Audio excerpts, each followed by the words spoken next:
I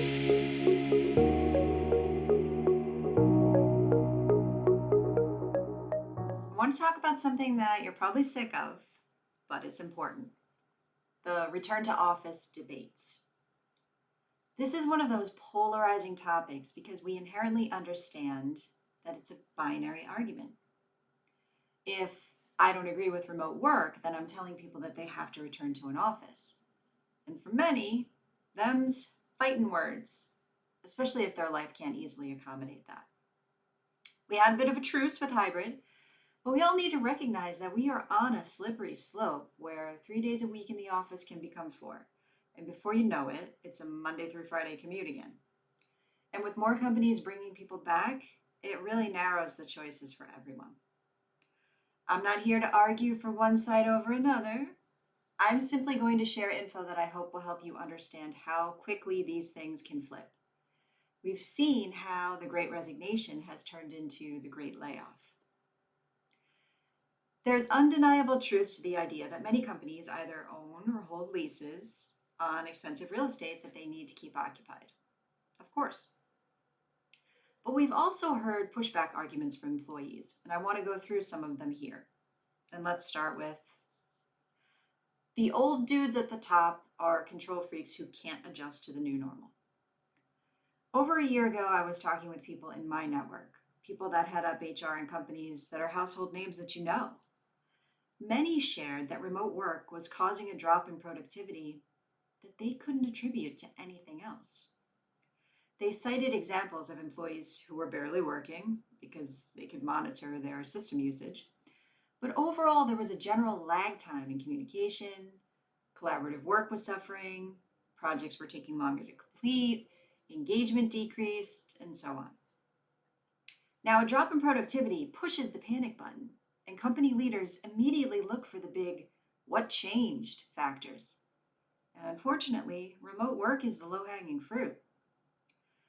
We also know that people need accountability. It's why we join Weight Watchers and we lose more weight. It's why job seekers do better when they join a group, or why unchecked bad behavior tends to get worse. Many companies have found accountability in the remote environment challenging to measure and maintain. If an employee insists that a project couldn't be completed in less than 2 weeks, it can be nearly impossible to assess if that's true or not. Who cares about culture anyway? Culture is such a deep topic, but here I'll simply say that we each view the importance of culture and continuity narrowly from our own perspective.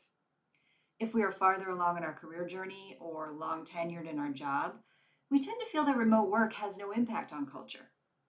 But for new grads and new hires, a lack of training, lack of mentoring, and a lack of integration into the culture is a real concern, and the people running companies have to be able to correct for that. I'm more productive working from home. Now, there's been a bunch of data out there to support this.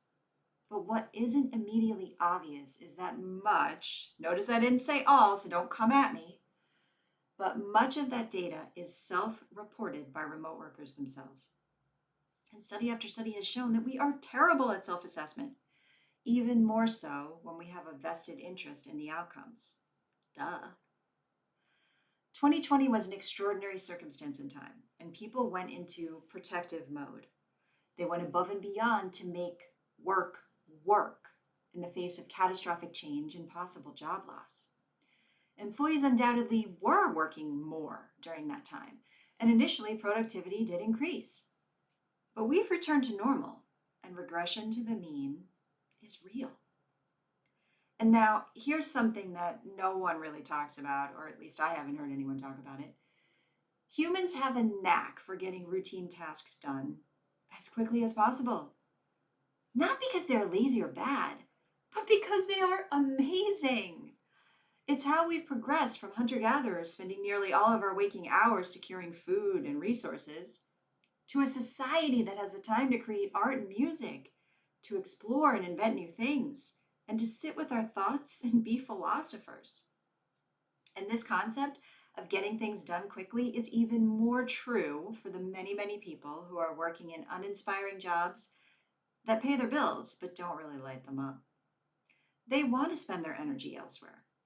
So if an employee finds that they can knock out their required 8 hours of work in, say, I don't know, 5.5 or 6, it stands to reason that not only can we expect little additional discretionary effort, but that over time the basic tasks will probably suffer too.